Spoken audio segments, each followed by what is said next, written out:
Cette méditation ne cherche pas seulement à expliquer la confession du psaume, mais à nous amener à reconsidérer certaines présuppositions spirituelles que nous avons peut-être tenues pour évidentes jusqu'à aujourd'hui.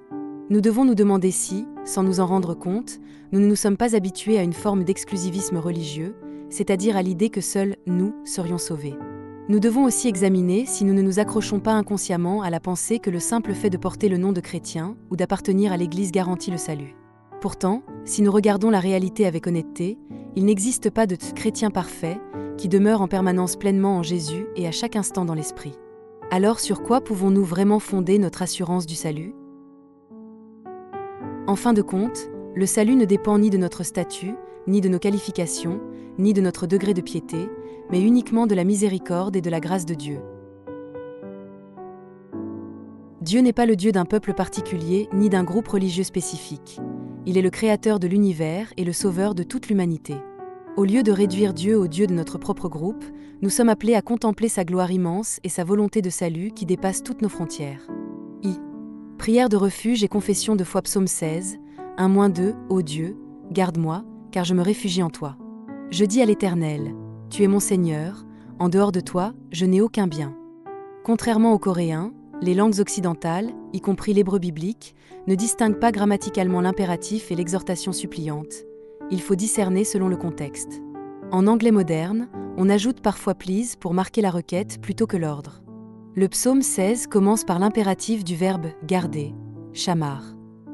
Mais puisque le destinataire est Dieu, elle, il faut le comprendre comme une supplication. David, en se réfugiant en Dieu, Asa, lui demande de le garder. Il confesse que l'Éternel est son Seigneur et qu'en dehors de Dieu, il n'y a aucun bien pour lui. 2. L'Éternel, Créateur et Sauveur universel, le Dieu qui s'est révélé comme YHWH, le « Je suis auto-existant », n'est pas seulement le Dieu d'Israël, ni seulement le Dieu des chrétiens, mais l'unique Dieu de toute l'humanité et de l'univers. Il s'est révélé à Moïse comme « Je suis celui qui suis », celui qui existe éternellement par lui-même. Dans le Nouveau Testament, il ne s'est pas révélé comme un Dieu de jugement, mais comme le Dieu du salut, Jésus, YHWH et salut. Ainsi, nous comprenons le Dieu chrétien comme créateur et sauveur. 3. Le danger de transformer Dieu en divinité nationale, cependant, le peuple de l'Ancien Testament, imprégné d'un esprit d'élection exclusive, a transformé le Dieu unique en divinité nationale. Bien qu'il confessait qu'il est le Dieu de l'univers, en pratique il le considérait comme celui qui sauve uniquement leur nation et juge tous les païens. Et aujourd'hui, à l'époque du Nouveau Testament, l'Église n'a-t-elle pas simplement changé l'emballage, tout en gardant la même mentalité d'élection exclusive ?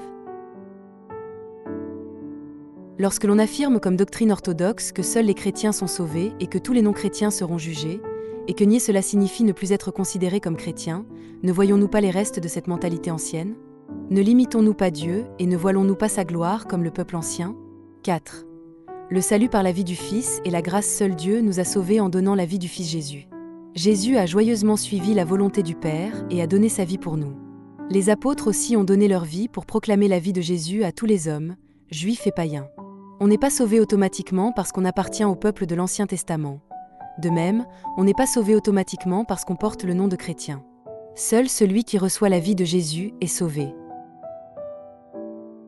Même si l'on médite la parole chaque jour et que l'on désire l'Esprit Saint, il n'est pas facile, dans la réalité quotidienne, d'accueillir Jésus en soi à chaque instant. À plus forte raison, sans la parole ni le désir de l'Esprit, comment la vie de Jésus demeurerait-elle dans le croyant ? Aller à l'église le dimanche ne suffit pas.